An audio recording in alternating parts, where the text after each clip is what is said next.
Hola, ¿qué tal amigos del derechoinformático.com? Muchísimas gracias por estar allí. Estamos en un nuevo conversatorio de la red. En esta oportunidad tenemos una invitada muy especial. Es alguien de México, es una dama, una especialista en términos de protección de datos personales. Y también nos acompaña desde EDI Joven Juan Ignacio Galarza. Juan Ignacio Galarza es de aquí, de Argentina, es del norte, de la provincia de Corrientes, de la República de Corrientes. Hola Juan, ¿qué tal? ¿Cómo estás? ¿Cómo estás, Guillermo? Miriam, buenas tardes. ¿Cómo estás? Muchas Miriam gracias. es Muy bien, muchísimas súper. gracias. Les agradezco la invitación. La idea es que charlemos un poquito de que nos cuentes un poco cómo es el estado de situación de los datos personales y de la protección de los mismos, tanto en México como en el resto de Latinoamérica, y cuál es tu visión en el pasado, presente y futuro sobre respecto a la temática. Primero, y para, digamos, ya sacar el tema del medio, porque no es el objeto, contanos un poco cuál es tu función dentro, como subdirectora dentro del INAI. Dentro de las principales actividades que me encargo ahí es la definición de recomendaciones y políticas públicas relacionadas para que los responsables y encargados y los titulares conozcan de la ley y sobre todo pues cumplan con este tema de todo lo que se establecen como principios, deberes y obligaciones en materia de protección de datos personales.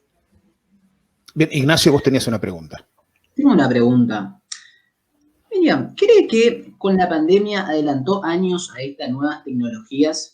¿Qué significaría un incremento en los datos personales? Y un incremento en los datos personales sería proteger los datos personales. Ahora, ¿crees, Miriam, que las personas de a pie saben proteger sus datos personales? Creo, sin duda, con el tema primero de lo que ha evolucionado la tecnología, o sea, sin duda esto ha cambiado un antes y un después. Mucho de la tecnología nos sirvió para realizar esa comunicación y continuar con nuestras actividades. Sin duda, pues esta cuestión del teletrabajo tan solo es una muestra clara de cómo empezamos a agilizar los procesos para poder continuar con nuestras diferentes operaciones y lo cual obviamente conlleva la implementación de medidas de seguridad que protejan ese entorno ahora actual donde estás laborando, donde actualmente tienes que desempeñar tus labores y lo que implica pues obviamente que la tecnología está presente en todo momento, ¿no? Desde la parte como continúas, tanto la parte médica que cada vez requiere esos recursos tecnológicos para poder comunicarse. Entonces, sin duda, hemos avanzado mucho en temas de tecnología, lo que claramente por un tema relacionado con la cuestión de la pandemia es el tratamiento de datos personales de salud. Nos vemos inmersos en tratamientos de datos personales sensibles, pues que obviamente requieren un nivel de protección pues más elevado que hay que considerar y sobre todo con una rapidez mayor. Entonces, muchos procesos, muchas adecuaciones tecnológicas tuvieron que enfrentarse a esta nueva realidad de una manera muy rápida, lo cual obviamente conlleva que tengas que implementar esas medidas pues para proteger toda la información que ahora que pues obviamente se requiere tratar con un mayor volumen y una mayor rapidez. Miriam, tenés un sitio, ¿sí? Sí. Contanos un poco de qué se trata Datos TDP. Sí, todo PDP surgió como una iniciativa con la finalidad de compartir conocimiento. Una de las principales necesidades que yo identifiqué a nivel de profesional de protección de datos es que se necesitaban esos espacios donde la gente pudiera entender conceptos igual tan simples y tan necesarios para que sus estrategias de protección de datos pues quedaran realmente alineadas a lo que establece la ley. Muchas veces es el tema del desconocimiento lo que imposibilita que generes una estrategia adecuada.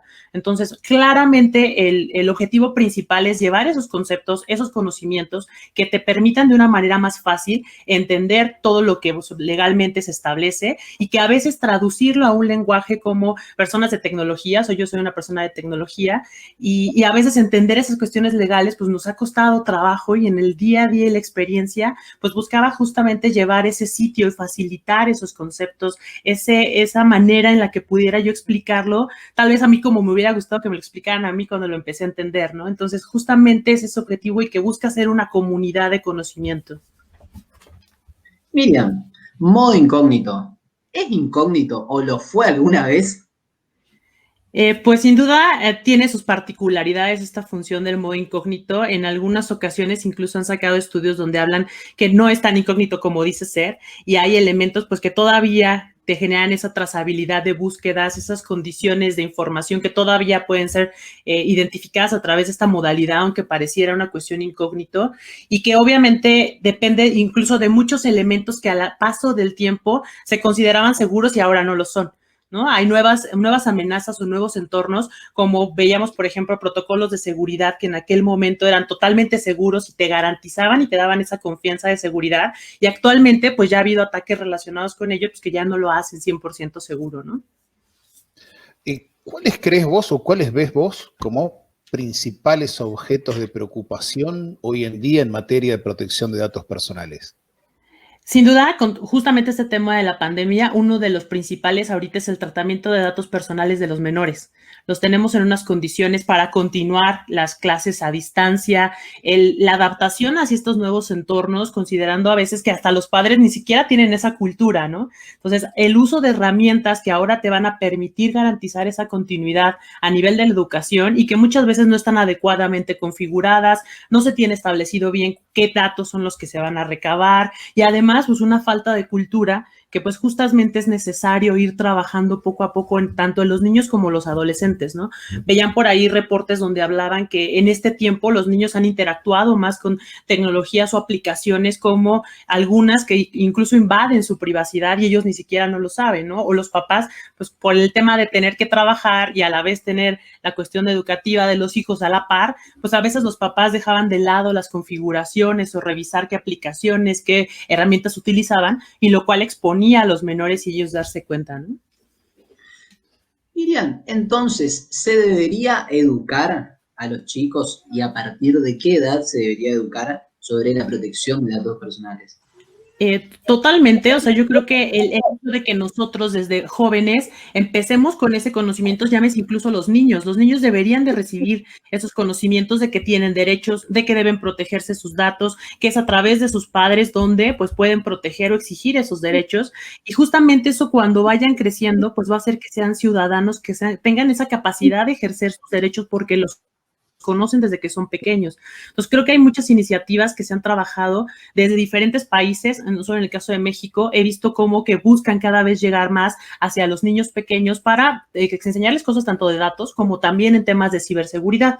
De hecho, creo que me parece en España hicieron un libro con una iniciativa justamente que es la ciberseguridad para llevarla al entorno de un niño a través de cuentos y fábulas que al niño le hace ver esa realidad y sobre todo en un contexto y un lenguaje que facilite el por qué tiene que poner una contraseña o por qué tiene que supervisar sus papás qué es lo que ve y lo que no. Entonces, todos esos elementos creo que son importantes desde pequeños, o la educación básica, irlos incorporando en los niños y en los adolescentes, ¿no? Claro, ahora, ¿eso lo utilizan como una campaña de concientización? ¿Allá en México hay alguna campaña de concientización? Hay diversos esfuerzos de las autoridades, tanto en el tema de la autoridad de datos, que es en el INAI, como diferentes órganos que garantes. En el caso, por ejemplo, de México, existe una autoridad que se encarga, obviamente, de velar por el cumplimiento de la ley. De manera estatal, existen organismos que también velan por este derecho, y cada uno ha formado y de manera conjunta también diferentes esfuerzos para justamente llevar esto hacia los menores a través, bueno, antes de la pandemia, el hecho de que se acudía a las escuelas para dar estas cuestiones de sensibilización, se hacían dinámicas interactivas de juegos, donde incluso en sus redes sociales compartían la interacción de sus niños, donde veían y aprendían los derechos, tanto el tema de acceso, tanto el tema de datos personales, como los temas de seguridad. Entonces, y incluso otras instancias a nivel, por ejemplo, de seguridad, se han encargado de igual llevar estas sesiones de concientización y además en sus diferentes portales o lugares publicar información que fuera obviamente a través de recursos multimedia o diferentes mecanismos para poder llegar justamente a los niños y adolescentes en un lenguaje fácil estos temas de seguridad. Con respecto a este tema, ¿tenés algún proyecto en mente o algún proyecto que nos quieras contar? Sin duda, uno de los principales focos de mi sitio es dirigirlo hacia los responsables encargados en el cumplimiento.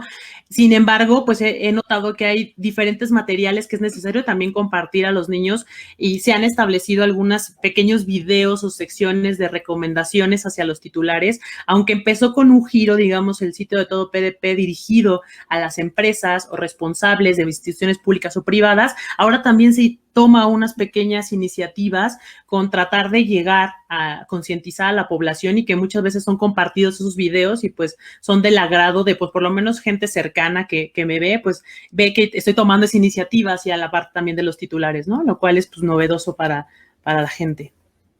¿Y vos crees que la concientización debería ir dirigida a los chicos o a los adultos? Yo creo que ¿O a en qué ambos. medida a uno u otro? Yo creo que ambos, o sea, hay muchos adultos que a nivel, incluso, por ejemplo, padres de familia lo requieren, personas que trabajan en el día a día y que a veces no cuentan con medidas ni siquiera mínimas de seguridad.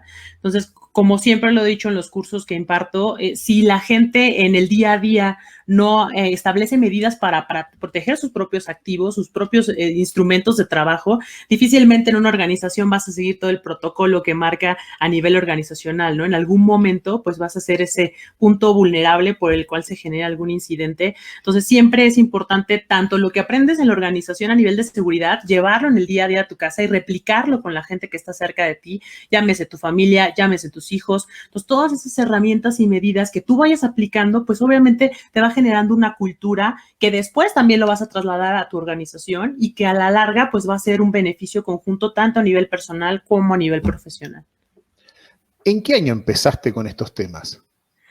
Pues yo empecé desde la carrera, o sea, en la parte cuando estaba en la universidad, hice una tesis relacionada con los datos personales en el sector salud. Desde ese 2009 estaba con la inquietud de identificar que había un tratamiento de datos personales que requería robustecer un marco legal, que requería identificar en mi país algunas condiciones de cómo se estaban trabajando con los datos personales sensibles en el caso de salud. Y eso me surgió a raíz de que un día estaba en una consulta y veía los cerros de expedientes por algunos lados y decía, pues no es posible cómo viven esos datos desprotegidos, ahí nadie hace nada. Entonces hice mi tesis de trabajo. Cuando ya entré a la maestría, hice una tesis relacionada con una propuesta de una metodología de gestión de riesgos para el tema de los datos personales de salud. O sea, seguí insistiendo con el tema de identificar algo, una propuesta. La verdad es que ya cuando te enfrentas a una realidad que va más allá del entorno académico, ahí sí te das cuenta que ya cuando quieres aplicar las cosas hay un sinfín de factores que hacen difícil que se pueda implementar a lo mejor lo que estableces como una cuestión teórica o una cuestión práctica, porque depende de cultura, depende de recursos, depende de muchas variantes que a lo mejor cuando lo plasmas en un papel se te hace más fácil y cuando ya aplicaba los cuestionarios en la realidad, pues era totalmente diferente, ¿no? Y sin embargo, el camino me fue guiando, o sea, yo empecé estudiando temas desde ingeniería de seguridad de la información, que es un alcance más amplio, y fui como encontrando el camino poco a poco que me llevó hasta esta cuestión de datos y la verdad ha sido un tema que a mí me apasiona, a mí me encanta y todo lo que yo puedo aportar a la gente, pues lo hago porque tengo esa necesidad de transmitir a lo mejor y lo poco mucho que aprendo durante este tiempo y que me genera mucha pasión poder transmitirlo, ¿no? Una salvedad que por ahí no habíamos hecho. Miriam no es abogada, Miriam es ingeniera, así que es una rara avis absoluta dentro, por lo menos, de este ambiente. Hay un montón de mujeres abogadas, pero no hay tanta cantidad de mujeres ingenieras que se dediquen a esto. Por eso por ahí me parece doblemente valioso tu aporte o charlar con vos. ¿Y todo PDP cómo nace? Mi esposo tiene un sitio que es de todo PMP, que se dedica a la gestión de proyectos. Él cuando una vez yo compartía mis infografías, me decía, pues, y hablaba incluso, tenía mis exposiciones, que a mí me encanta exponer, él me decía, pues, ¿por qué no creamos un sitio, el programa, y diseña todas estas cuestiones? Y yo no me veía así como una bloguera, ¿no? O sea, decía, no, pero pues con mis imágenes soy feliz y así. No, pero mira, puedes llegar a más y tener más alcance. Hubo un entonces, hace como 2 años, que y generó el sitio. Hubo un tiempo que pues también por el tema de la carga de trabajo pues se complicaban. Ahora con el tema de la pandemia empecé a retomarlo pues por esa necesidad también de pues de alguna manera liberar toda esta tensión del encierro y me comencé a escribir, comencé a aprender cuestiones de diseño gráfico, me metí a temas de escuchar cómo formar un podcast. Entonces él, como es toda esta parte técnica ya con la experiencia de su sitio, pues me compartía y de repente ya empecé como solita a inquietarme y a ver de qué más formas poder llegar a la gente y pues ha sido como un trabajo mucho en este tiempo sobre todo de la pandemia, ¿no? Miriam, con respecto al tema de seguridad de datos, te pregunto, que ahí escuché, ¿quién verifica el nivel de seguridad en una aplicación, por ejemplo? Pues como tal, se tiene que verificar técnicamente pues la seguridad y dependerá mucho de que haya una denuncia previa sobre un posible tratamiento indebido de esa información, para que pues técnicamente ya intervengan ahí la autoridad, ya sea la federal o las estatales, para pues verificar qué es lo que está ocurriendo con respecto a su aplicación. Entonces, no es preventivo, sino es represivo. O sea, tiene que haber una denuncia y ahí recién se comienza O a una verificar. cuestión de oficio, ¿no? O sea, puede ser una cuestión de oficio o una denuncia como tal del tratamiento. Y ya ahí procederá directamente la autoridad para, pues, revisar a través de sus diferentes procedimientos que ellos tengan, ¿no? Para revisar estas aplicaciones. ¿Has tenido algún caso de en casa de herrero cuchillo de palo? Es decir, algún tipo de situación en la cual uno ha caído en la propia trampa de su especialidad. En el caso particular propio no, o sea, sí en el caso de un familiar cercano, o sea, donde siempre proteges los datos de los demás y expones los de la familia, ¿no? Y entonces a veces en llamadas telefónicas de esas que son como para tratar de engañar a la gente a través de ingeniería social, pues había familiares que sí daban datos o información y cuando era siempre recalcar, ¿no? A ver, no des información, no corrobora la fuente que te está llamando, o sea, todos esos elementos que a través de hablar directamente con esas personas, pues le he logrado poco a poco, sin embargo, pues la cultura pues que tienen, pues está arraigada a esos hábitos de que si te llaman y ofreces toda la información, entonces ya me ha costado un poco trabajo a nivel familia, sin embargo, pues es un trabajo que ahí estoy insistiendo que para que internamente pues también existe esa cultura, ¿no? En los que me rodean. ¿Cuáles son los errores más comunes que ves en la gente en cuanto a protección de sus datos? Pues lo primero es, a mí no me va a pasar, ¿no? O sea, esa frase célebre de qué tan valioso puede ser mi información cuando a lo mejor pudiera ser una empresa de la que vulneren con millones de datos, pues no. O sea, tan solo es robar la identidad de alguien, ya es una cuestión que genera y te cambia la vida, ¿no? Desde saber cómo vas a tramitar, cómo vas a sobrellevar esa situación y seguramente después de un incidente así nunca quedas igual, ¿no? Siempre te va a dar desconfianza por todos lados dejar tu información. Entonces creo que faltan esas cuestiones de, pues, decir y cambiarle el speech de a mí no me va a pasar y nadie se interesa en mi información, porque eso le hace perder valor realmente a lo que son los datos personales propios, ¿no?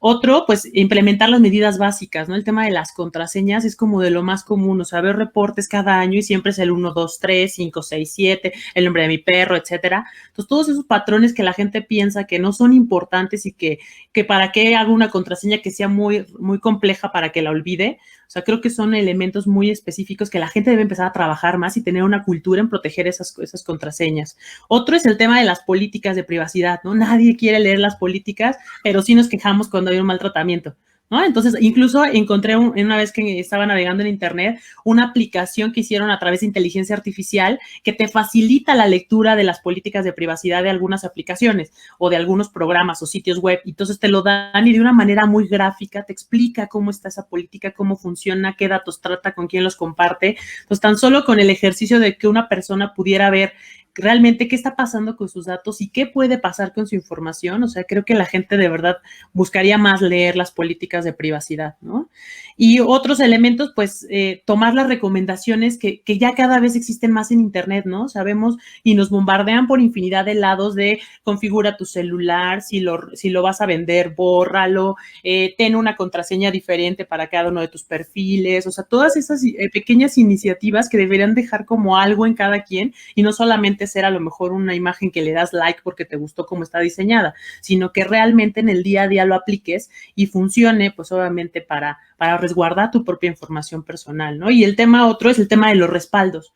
La gente piensa siempre que nunca nada va a pasar. Aquí en la Ciudad de México nos ha pasado de temas incidentes como los sismos, que gente perdía sus casas y perdía toda su información porque nunca la digitalizó o donde la digitalizó en el mismo lugar donde estaba su casa. Entonces, esas condiciones de cultura de respaldos es elemental para todos, o sea, desde el niño que aprende a respaldar su tarea hasta el profesionista que respalda su trabajo o la gran empresa que tiene un respaldo y una política ya más robusta, ¿no? Entonces, son de los que yo veo como recurrentes. Claro, eso es fundamental, Miriam. Ahora te pregunto con respecto al ciberpatrullaje. ¿Estás de acuerdo? ¿Crees que es válido? Creo que existen condiciones en las que sí debe de haber un patrullaje en el sentido y obviamente regulado y en cumplimiento con todo este marco legal, porque necesitas tener una capacidad preventiva de estas situaciones y no enterarte hasta qué ocurrió y tener mecanismos técnicos que te permitan hacer ese monitoreo para poder identificar a lo mejor delitos o conductas que presumiblemente realicen un maltratamiento de datos y que pudieras tú tener una acción como ya sea una autoridad o algo, intervenir para que obviamente pudieras hacerlo de manera temprana y no ya que ya haya ocurrido el incidente. Entonces, creo que sí se vale siempre y cuando esté totalmente regulado en apego a lo que establece el derecho. Sé que hay leyes que regulan, pues que sí puedes monitorear, qué autoridades sí tienen facultades, no transgredir y obviamente ocupar herramientas que en todo momento sean legales y siempre como dicen, o sea, el mismo que realiza esa actividad, pues obviamente tener un control y garantía de que realmente lo va a realizar para las finalidades que está establecida esa actividad, ¿no? ¿Qué opinas del tema del derecho al olvido? Acá en Argentina se dio hace un mes, creo, más o menos, salió una sentencia de Cámara de Apelaciones, o sea, salió en segunda instancia, donde se lo condenaba a Google a borrar enlaces e información respecto de alguien que había sido muy mediático acá en Argentina. No puedo decir que es vedette o que es actriz o que es algo así, porque en realidad no es, sería un influencer de esa época. En esa época la persona tenía 17 años, por lo tanto era menor. Se argumentó sobre eso, sobre todo para decir que, bueno, que era alguien menor de edad que estaba expuesto en televisión, donde hubo toda una serie de cuestiones medio desagradables. ¿Qué opinás vos con respecto al tema este? ¿Sirve como protección a los datos el tema del derecho al olvido o los datos forman parte nuestra aún aquellos que no nos gusten? O sea, considerando que hay huella que tú vas a dejar durante toda tu vida digital, así como dejamos huella en nuestra vida, en el entorno físico, sin duda, la parte del derecho al olvido sí debe existir en el punto de vista que tú puedas, en algún momento, si hay una información o datos personales que sí pueden generarte una afectación, que tú tengas la capacidad de poder realizar o ejercer ese derecho al olvido, que tampoco es tan fácil regular. De hecho, en el caso de México se han dado casos particulares, sin embargo, hasta el momento no hay algo que regule totalmente el tema de derecho al olvido, porque hay muchas vertientes o muchos puntos que hay que amarrar para, obviamente, ejercerlo de una manera adecuada y que no cualquiera que tenga alguna información que pudiera ser, sobre todo porque también afecta la parte del acceso a la información. O sea, qué tan válido es yo borrar ese registro de alguna condición que en algún momento fue publicada por una justificación y que debe estar pública y que yo, porque solamente genera un daño, lo elimine. Entonces hay que identificar todos esos elementos que pudieran generar una restricción del acceso a la información, pero también por otro lado que tú puedas ejercer y decir, a lo mejor está dañando mi honor y a lo mejor es una información falsa que está ahí pública y que siga apareciendo en una búsqueda de Google, ¿no? Entonces creo que son iniciativas que se han generado por parte del país para tratar de regularlo. Hasta el momento no hemos llegado como tal al ejercicio total de esto y sin embargo pues creo que sí es algo que debe existir, pero controlado y de manera evaluada para que pueda ser realmente ejercido de manera correcta, ¿no? Nosotros creemos que nuestros datos somos nosotros. De hecho, la red tiene una campaña de concientización que se llama Mis datos soy yo. Desde tu punto de vista, ¿nosotros somos nuestros datos? ¿Nosotros somos la información que brindamos? Sí, sobre todo en un entorno donde la gente es la que proporciona la información a través de diferentes medios, ¿no? O sea, pareciera, y decía por ahí un reporte del Foro Económico Mundial, que antes las instituciones o las organizaciones o empresas ponían agentes para recolectar datos. Ahora no, ahora directamente son plataformas donde tú facilitas tu información, tú decides aún con las políticas que a veces no lees de qué uso van a dar a esa información y a veces la gente es consciente y pasaba incluso en ese tema de la pandemia o antes con una aplicación que te cambiaba el rostro y te cambiaba el sexo, ¿no? En función de hacerte como más viejito o la parte de hacerte mujer, ¿no? En esas condiciones la gente ya había visto previamente el alcance de esa aplicación y aún así la utilizaba, ¿no? O sea, tenía amigos incluso que en el Facebook ponían la foto y decían, es que no es posible, o sea, si hace 2 segundos compartí un post que decía todas las implicaciones que tiene, que comunica datos y todo lo que se ha analizado y aún así la gente lo hacía. Entonces nosotros somos proveedores de esa información y obviamente esa información es aprovechada por algoritmos, por diferentes instituciones instituciones que van a hacer uso de esa información que yo prácticamente les puse en la mesa, ¿no? Entonces creo que sí existe esa parte donde nosotros somos esos datos, nosotros tenemos el control, pero nosotros también de alguna manera, cuando no estamos bien concientizados, los exponemos y nos enfrentamos a todas estas, pues obviamente condiciones que se van generando en el mal uso de la información personal, ¿no? Bien, pregunto, ¿qué opinión tenés de la legislación de México con la protección de datos? Sin duda es una de las más robustas en lo que ha constituido generarla, o sea, siempre bueno, expongo la parte del avance que ha tenido estas leyes, o sea, esto fue un proceso desde requerir modificaciones a nivel de constitucional para quedar bien plasmadas, obviamente, esos antecedentes que pudieran generar la legislación, considerar la cuestión de una legislación para un sector privado, ver el comportamiento en años de cómo operaba y después robustecerlo en este sector público y sobre todo la cuestión que veo como mucha fortaleza son los esquemas que ofrece a nivel de autorregulación o la parte de mejores prácticas para el sector público, o sea, son iniciativas que están basadas obviamente en cómo operan los estándares internacionales como ISO, basados en un sistema de gestión de datos personales que justamente busca robustecer, no solamente cumple con la ley, sino tiene un cumplimiento controlado de la misma a través de un enfoque sistémico que incluso está alineado a estandarizaciones internacionales y por ahí pues obviamente va el camino de los estándares ISO, incluso ya salió el ISO 27701 que habla de esta propuesta de un sistema de gestión de privacidad de la información y que sin duda pues es algo que ya previamente trabajaban desde el marco legal mexicano con esa idea de incorporar estos sistemas de gestión, ¿no? Entonces creo que hay mucho que ha avanzado en México en este tema. Con respecto a la consulta que te había hecho recién, nuestra identidad, hoy en día, ¿podemos hablar que hay una identidad digital que se diferencia de la identidad física analógica o son un complemento una de otra?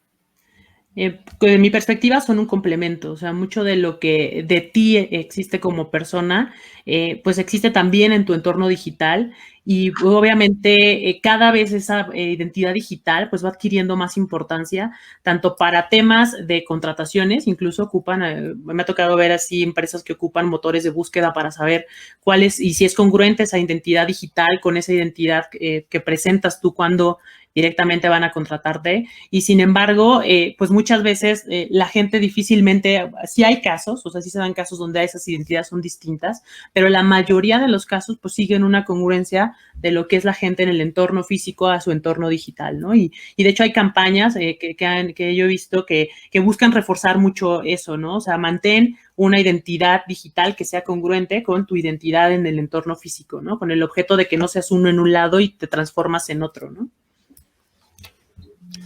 Miriam, por ejemplo, subo una foto, un video mío a Instagram, se va a internet, ese video lo elimino, ¿se elimina de internet o sigue estando en internet? ¿Alguien lo puede buscar y encontrarlo? Como tal, las mismas plataformas tienen opciones de eliminación de información y te hablan de cuánto tiempo es lo que la retienen e incluso tú puedes ejercer derechos para solicitar que esa información sea eliminada, ¿no? Entonces, hay muchas plataformas que en diversos puntos sí te dan medios para que tú puedas eliminarla y garantizar que va a ser eliminada y te establece periodos para esa retención de información.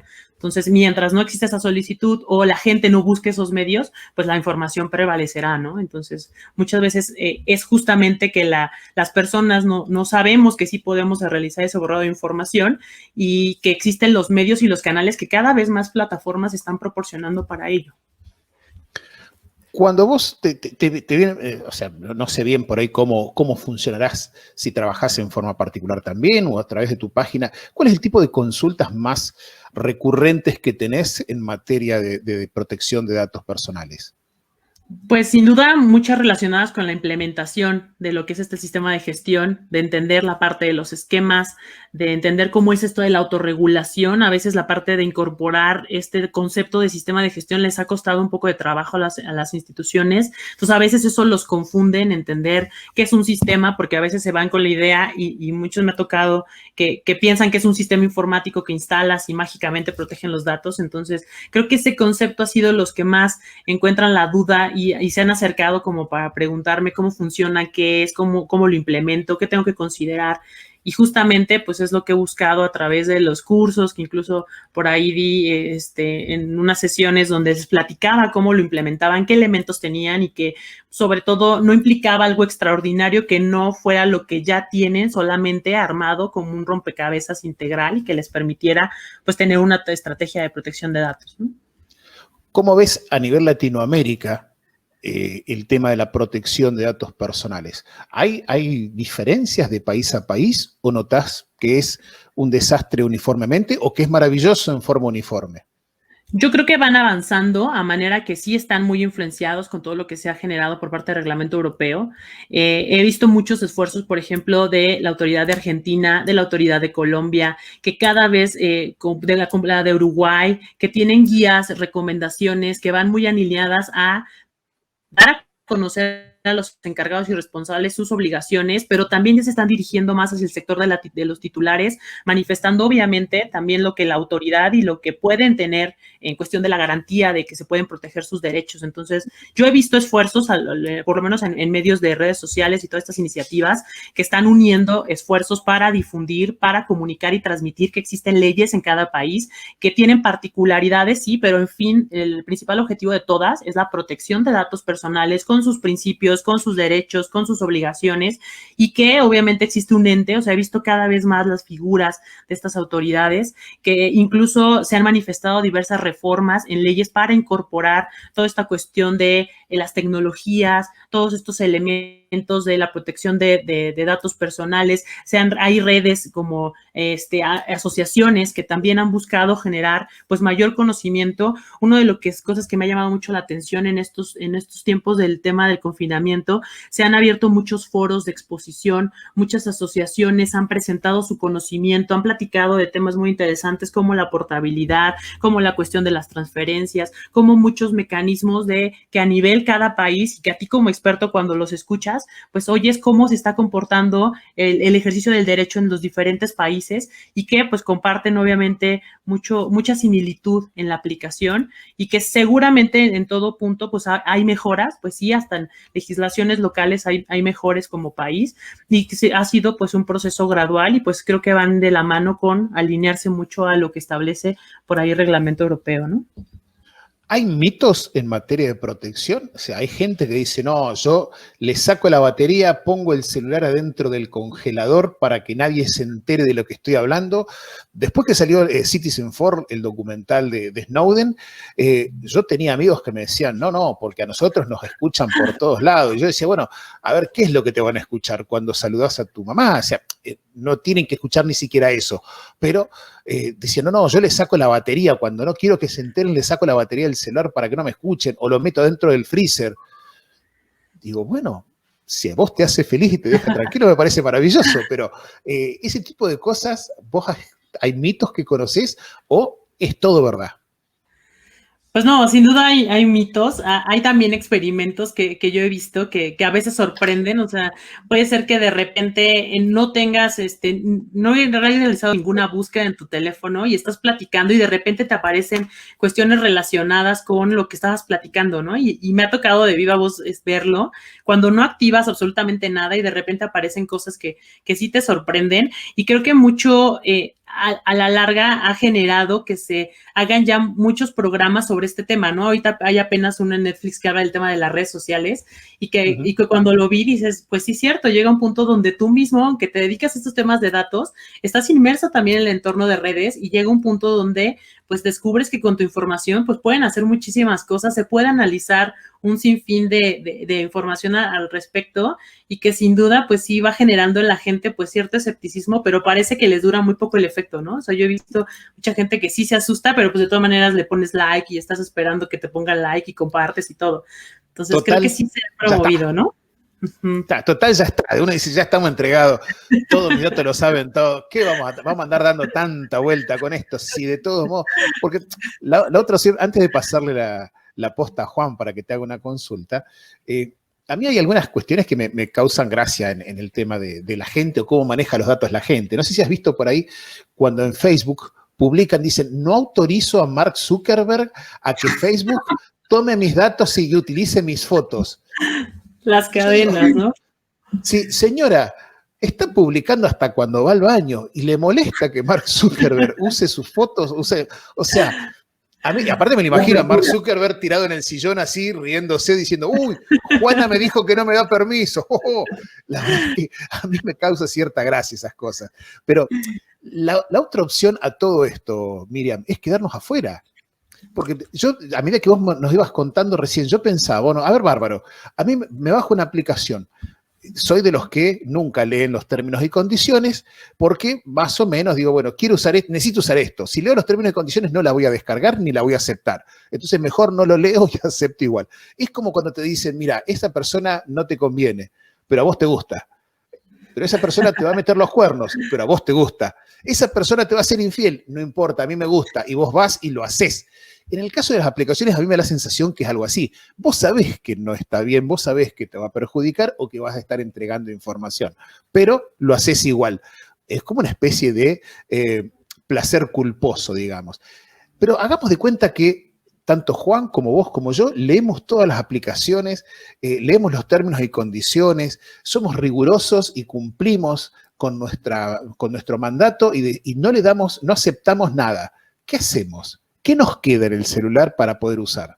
De hecho, no sé si podríamos usar celular, porque en realidad no podés usar nada. Y te queda como excluirte, ¿no? Y que en la realidad, pues claro, no va a pasar. Es un poco lo que decían, por ejemplo, de los niños, o sea, sí, y manejaban mucho el término si tú o no les permites a los niños incorporarse en este tema de uso de las aplicaciones y todo, sabiendo que hay aplicaciones que sí recaban datos de niños y quién sabe qué hacen con lo que comparten, ¿no? Entonces, todo esto o los involucras en esta cuestión digital o los restringes y les generas una brecha, porque a fin de cuentas todo va hacia la digitalización. Ahorita, imagina muchos niños que no tenían esa facilidad para ocupar una tablet, para abrir una aplicación, para manejar una computadora, pues te está costando adaptarte en esta situación donde tienen que recibir las clases a través de ese medio. Entonces, ahora el papá pues se tiene que dedicar, y eso hablando de que es un papá que sabe ocupar una computadora, pero si el papá tampoco lo sabe utilizar, pues ahí se genera toda una brecha más grande porque el niño no va a poder acceder a los medios que a lo mejor otro niño donde sí le facilitaron esas herramientas, pues rápidamente se va a adaptar y va a entender cómo funcionan. Y aparte, yo lo veo tan solo con mi hijo, tiene 3 años y tiene una habilidad impresionante para el tema de el scrollear, el ver la app, o sea, ya te pone YouTube, o sea, cosas que digo, no inventes, o sea, si eso me hubiera tocado a mí de chiquita, pues cuántas cosas a lo mejor si hubiera tenido disponible y a lo mejor desde cuánto tiempo estuviera expuesto a mi información, ¿no? Pero pues a la larga también te genera una brecha el no meterte o incursionar en esto, pues simplemente es usa la tecnología, úsala con responsabilidad, úsala bajo supervisión y alíñate a todas las medidas de seguridad que puedas, pues para reducir el riesgo que tu información se vulnere, que se comprometa, pero sobre todo, pues no puedes restringir el no utilizarlo, es una condición de riesgo que incluso en el día a día de nuestras vidas lo hacemos. Si yo salgo aquí y no me quedo en mi casa encerrada para que no me pase nada, pues me restrinjo de todas las cuestiones que yo tengo que ver allá afuera. Lo mismo pasa en el entorno digital. Si yo hago esa cuestión de decir, pues no ocupo nada de que tenga que ver con internet porque me van a espiar las políticas, los datos y todo, pues estoy restringiendo de alguna manera eso. Entonces siento que utilízalo, sí, sabiendo que hay riesgos, sabiendo cómo está protegido y con la responsabilidad del uso que estás haciendo de cada uno de los elementos, ¿no? Entonces creo que es más bien yo lo pienso que va por ahí. Juan. Miriam, ¿el sector privado se protege más que el público? Pues no, o sea, la verdad es que internamente tienen muchas medidas, o sea, consideramos que la parte del sector público tiene complejidades en su funcionamiento, que obviamente algunos elementos les cuesta más trabajo implementar, pero que sí, obviamente también por la complejidad que tienen, el volumen de información y todos esos datos, pues obviamente en su estrategia, pues algunas veces es más compleja la implementación porque está sujeta a muchos procedimientos para protegerse. Sin embargo, la parte privada pues tiene unas ventajas en cuestión de adaptar más rápido estas cuestiones de estandarización, de sistemas de gestión. Sin embargo, ambos tienen mecanismos para estar protegidos. O sea, yo no diría un punto donde entran en una desventaja entre que uno está más protegido que el otro, porque ha habido incluso incidentes con entidades privadas que también ocurren en las públicas. Entonces, más bien que depende mucho de cómo toda esta cuestión que se establece en la ley, todas las obligaciones, las aterrizan de manera adecuada en una estrategia que aproveche los recursos que ya tienen, pero también vea las limitantes que cada uno enfrenta por sus procesos, por su cultura organizacional y todos estos elementos, ¿no? Entonces, yo creo más bien que es cómo estés adecuando realmente tu estrategia de protección. Vos sabés que a raíz de esto que preguntaba recién Juan, y ya vamos a ir cerrando, hemos exprimido de una manera espantosa, me parece, te hemos acribillado a preguntas con Juan. Vos sabés que acá en Argentina se dio hace un par de días que fue hackeado la Dirección de Migraciones y se filtraron datos privados, no solamente de gente que ha sido repatriada por COVID, sino también de cambios de contraseña de gente de servicios de inteligencia, de gente perteneciente a servicios de inteligencia, donde había comentarios, hasta el dibujo de un nene, por ejemplo, respecto de qué es lo que pensaba que era el Día de la Memoria, bueno, toda una serie de cosas, y se pidió a cambio del rescate de la información, hubo un ransomware, $4 millones, si no me equivoco, que el gobierno argentino se negó a pagar. Por lo tanto, filtraron toda la información. Reiterando o por ahí reforzando un poco la consulta que te hacía Juan, ¿vos crees que el Estado realmente protege bien los datos de los ciudadanos? Creo no hablemos de México, que estás vos ahí, y por ahí no quiero comprometerte, pero por ahí vos crees que el resto, aparte habiendo visto por ahí Cambridge Analytica, habiendo visto también el mismo Citizenfour, el tema de Snowden, ¿vos crees que los países tienen políticas adecuadas en materia de protección de datos personales? Creo que va mucho alineado lo que, como lo decía, la parte de cómo aplican la estrategia, ¿no? O sea, seguramente y siempre lo va a haber, hay condiciones de amenazas y esos riesgos siempre van a estar latentes. Depende qué tanto estés actualizando esta estrategia para protección, ¿no? O sea, decían, por ejemplo, en el caso de algunos países que no han tomado en serio este tema de ciberseguridad, que han dejado de lado las nuevas amenazas, pues obviamente estás más expuesto. Si yo estoy viendo que hay condiciones específicas donde el ransomware está siendo muy recurrente y yo no delineo adecuadamente mi estrategia para protegerme, en algún momento y en algún punto va a haber algo vulnerable que me haga susceptible o víctima de un ataque de ransomware. Entonces, creo que es mucho voltear a ver qué está ocurriendo en tu entorno, cómo alineas tu estrategia de manera preventiva, porque seguramente de manera reactiva ahora sí van a alinear muchos cambios en cómo se maneja la información, en dónde la publicas, dónde la resguardas, pero es como una frase que es muy mexicana y que dicen, ya muerto el niño, tapar el pozo, entonces algo así. Son más reactivas las estrategias que preventivas, porque no haces una adecuada gestión de riesgo, porque no identificas las nuevas amenazas que están en tu entorno y que dicen, ojo, ¿no? Son datos que empiezan a ser como interesantes y que pudieran vulnerarse en algún momento, que es un poco las condiciones de lo que está pasando ahorita con los datos de salud. Se están empezando a ser más atractivos, incluso a nivel de los datos financieros. O sea, hay reportes que ya te están sondeando eso. Entonces, eso debería de prender las alertas en todas las estrategias de ciberseguridad que incluye temas de datos personales para todos los hospitales donde digan, ojo, está pasando y esto es muy recurrente. Si no cambio una estrategia en algún momento, tanto en una entidad privada como en una pública, va a haber una vulneración significativa con estos datos. Entonces, sí creo que es mucho qué capacidad de reacción tienes para adecuar tu estrategia y qué tan protegida está o alineada realmente y sólida en los temas de ciberseguridad y de datos personales, ¿no? Juan, la última.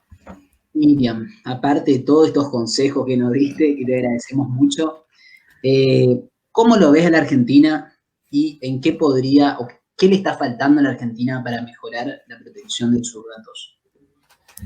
Pues yo lo que veo es la cuestión de las estrategias de ciberseguridad, ¿no? Veo muchos países a nivel, por ejemplo, el caso de España, que ya tiene una visión de una estrategia de ciberseguridad. O sea, creo que a muchos de los países que nos pasa en América Latina es que no estamos volteando a ver esas estrategias como una cuestión más allá de un documento, ¿no? Seguramente hay muchas estrategias hechas en papel y la hora es de aterrizarlas, establecer recursos, llevar y cumplir lo que estableces en esa estrategia. Hay algunos países que han avanzado en generar esa primera versión, a lo mejor de estrategia, pero no la han implementado, ¿no? O que ya la tienen, pero pues no operado al 100. Entonces, creo que es realmente comprometerse como gobierno cumplir, generar una estrategia de ciberseguridad que incluya cuestiones sólidas como la protección de datos personales en cada una de esas autoridades y que obviamente eso vaya jalando también a la sociedad y a la población, ¿no? O sea, a raíz, y deseamos mucho, es concientizar a la gente, hacerles ver que tienen derechos, que hay autoridades que se van a encargar por el cumplimiento de esos derechos y que pues eso esté en una estrategia sólida y sobre todo de lo que yo he visto que a muchos países les falta es esa unión entre la parte académica, la parte de industrias, la parte de todos esos entes que a nivel de seguridad pueden aportar mucho y si trabajaran de manera coordinada, creo que el esfuerzo sería mucho mejor, ¿no? A veces los temas políticos dividen en lugar de unir y que pues se aproveche el conocimiento, expertise y además recursos que cada uno de los países tienen, ¿no? O sea, creo que es mucho lo que hay que trabajar y no solamente a lo mejor en Argentina, también en la parte de México, creo que hay mucha necesidad de integración de esos sectores que tienen muchísimo que aportar y lo he visto, por ejemplo, en el caso del COVID, las instituciones educativas empezaron a levantar la mano en cuestiones de investigación y dijeron, pues no importa, e incluso lo vi en universidades que son públicas de la Ciudad de México, que dijeron, pues aunque a lo mejor somos rivales académicos en ciertas cosas, nos unimos para un esfuerzo conjunto y ver qué está pasando con este tema del COVID. Creo que en tema de ciberseguridad falta algo muy similar, ¿no? Unirnos y realmente interactuar y aportar lo que cada quien tenga a dar en este granito de arena y pues nos iría mejor en la aplicación de las estrategias. Bueno, Miriam, muchísimas gracias por No, charlar con nosotros. Ha sido súper amable, más que completa. Te tiramos con todo tipo de preguntas, una tras de otra. Eras un frontón terrible, cómo contestaste absolutamente todo. La verdad que te agradezco muchísimo.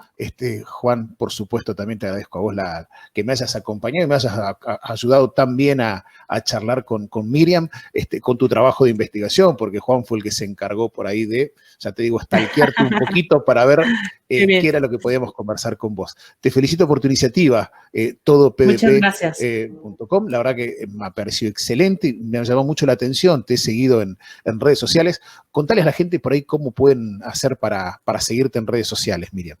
Me encuentro en Twitter como @ingemili. Mi sitio es todopdp.com. A raíz de mi estudio de las redes sociales vi que necesitaba una fanpage. También tengo una fanpage donde me pueden encontrar y es igual todopdp en Facebook. Y pues seguir compartiendo. Quien esté animado es un lugar que busca justamente unir a los profesionales que les guste este tema, que les apasione y que sea una pasión contagiosa y que sepan que en Todo PDP es un espacio no solamente donde yo comparto el conocimiento, sino quien esté interesado en unir es totalmente bienvenido a generar conocimiento, a compartir con el objetivo principal, pues obviamente de llevar esta cuestión de la protección de datos personales a personas que a lo mejor no tienen los medios para poder tener un curso de capacitación o un medio y que sí están interesados en aprender. Entonces, de Todo PDP es ese espacio para ellos. Muchísimas gracias, Miri, por acompañarnos. Gracias, Juan. Estimados amigos del derechoinformático.com, este ha sido un nuevo conversatorio. Los esperamos el próximo lunes. Recuerden que los martes está Nueva Cultura Legal, los miércoles está Había una vez, los jueves está Agenda de Derecho Informático. Para los viernes, una doble novedad. Va a estar anunciándose Mundo FinTech y el noticiero, un noticiero específico en temas de derecho informático. Y los sábados, Zona de Guerra. Gracias, Miriam, gracias, Juan. Un abrazo desde la Patagonia, Argentina. Muchísimas gracias. Gracias.